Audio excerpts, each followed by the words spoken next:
In May 1997, Of May 27th, 1997. it was one of the worst tornado strikes this century. Large area, tornado, right over Interstate 35 as it looks like now. There's a lot of humidity out there. You can see right here the tornado will continue to move down towards the southeast. Simpson and Lorena, take cover. This is a big tornado. It's a large tornado. Persons in the path of this storm should take cover immediately. May 27th, 1997, Central Texas. A tornado touched down north of Jarrell. In just minutes, it killed 27 people and erased an entire neighborhood from the map. Everything's moving south pretty quick.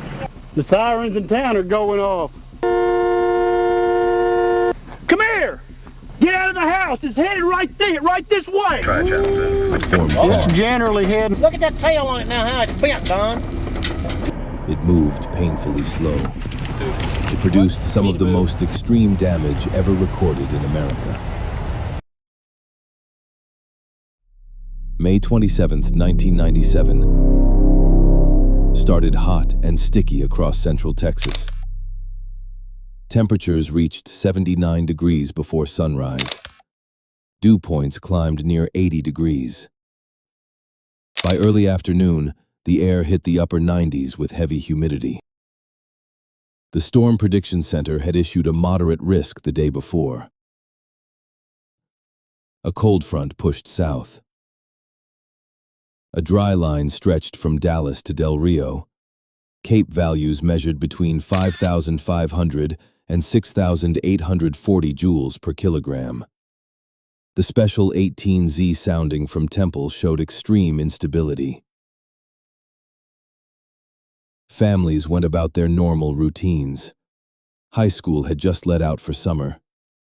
John and Michael Ruiz, ages 15 and 14, played basketball. Larry Igo, 46, took his twin sons John and Paul, both 15, to the auto parts store. Joan Igo, 45, and daughter Audrey, 17, spent the day together.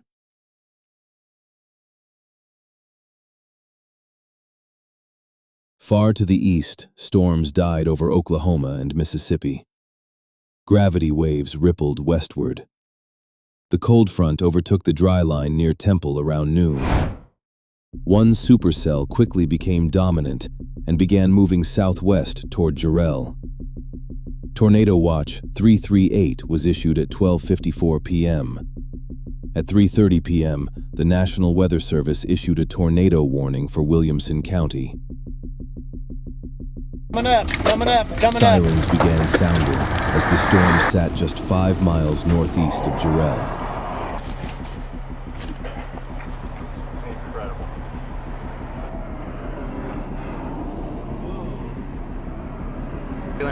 At 3:40 p.m., the tornado touched down near Prairie Dell, north of Jarrell. It started as a thin rope.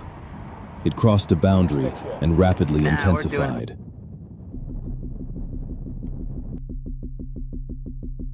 Forward speed stayed between 5 and 10 miles per hour. Sometimes it nearly stopped. The tornado reached Double Creek Estates west of Interstate 35. Some reporters wait their whole life to see a twister. There it is, full grown and about 1,000 yards from I-35. It struck 38 homes and 3 businesses. It ground over the subdivision for several minutes instead of passing through quickly. Its vacuum was so powerful, it tore 6 inches of topsoil from the ground. In one neighborhood, at least 50 homes were swept away completely. The Igo family had just arrived home. Larry, Joan, Audrey, and the twins John and Paul took shelter in the central part of their house. Their last view showed the massive debris cloud swallowing the nearby recycling plant. The tornado slowed to a near stop directly over their home. It stayed there for minutes. The house was completely swept away. Only the concrete slab remained. All 5 family members died. Nearby, John and Michael Ruiz ran from their trailer to the neighboring mooring house. Keith, Cindy, Eric, age 16, and Ryan, age 15, took them in. It begins moving south. The tornado towards Gerald. destroyed the home. Billy Williams here. All 6 people inside were killed. To the south, Cindy Smith and her 2 daughters perished when their home was obliterated. To the north, the LaFrance family sheltered in their bathroom. Billy, 41, his wife Debbie, and daughter Kristen, 10, held on in the bathtub. The house disintegrated. Billy was pulled away. Debbie and Kristen clung to a peach tree in the yard. Both survived with serious injuries. The damage was extreme.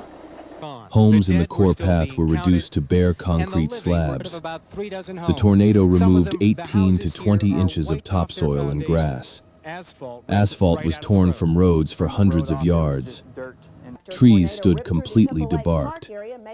Cars were thrown hundreds of yards. Some engine blocks were embedded in the ground. Winds exceeded 260 miles per hour. In excess of 260 miles an hour. It's been classified as an F5.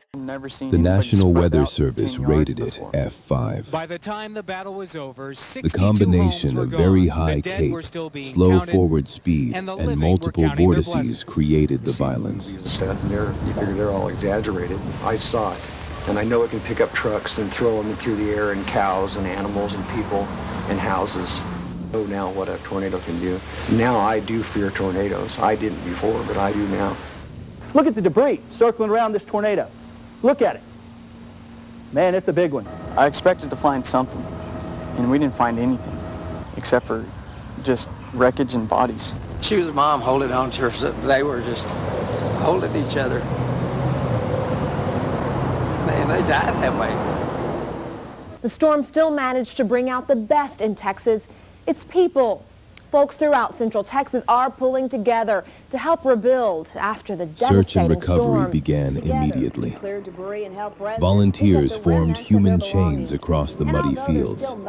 Identification of remains took several days and often required dental records. It is really uplifting. You know, it brings people together, and all these people come out here and help each other. It brings the community close together. It was love for each other, love for the community in which they lived, and a deep belief in God that made the Igo family special to Gerald. I don't understand, and maybe someday I'll understand as to why my brother and his whole family were taken, but I know that if they were going to go, they would have wanted to go this way together. There's just this huge gap, you know, where there used to be a brother and a sister-in-law and 3 great nieces and nephews. There is a giant gaping hole that we can never repair. In the years after the tornado, Double Creek Estates rebuilt. The town created a memorial park west of Interstate 35 on land donated by the Igo family. 27 trees now stand there, 1 for each victim. The disaster is the broken hearts of those left behind. Larry Igo was working in his auto parts store when his wife Joan called in a panic, saying a twister was on the way. Larry jumped in his car, drove home, and got there just in time to be with his wife, twin boys John and Paul, and his daughter Audrey. Seconds later, all 5 were killed. The destruction in Gerald was so complete that in a matter of minutes, the storm erased an entire subdivision. This is where almost all of the people died. May 27, 1997 showed what happens when extreme instability meets a slow-moving storm. Long and a half a mile wide. The Jarrell tornado killed 27 people. Devastating that I've ever seen. I've never seen anything that just clean grass right off the ground and not leave a blade. The Jarrell tornado was not just a storm. It was families. It was neighbors. It was lives cut short. For those who survived, the sound of that day never leaves. The roar of the wind, the silence after, the empty slabs where homes once stood. Every victim had a story, a favorite meal, a laugh that filled a room, dreams that ended in minutes. When we talk about Jarrell, we don't just talk about weather. We talk about people. We talk about the fragility of life and the strength of memory. The tornado is gone, but the stories remain, and they remind us every storm is personal.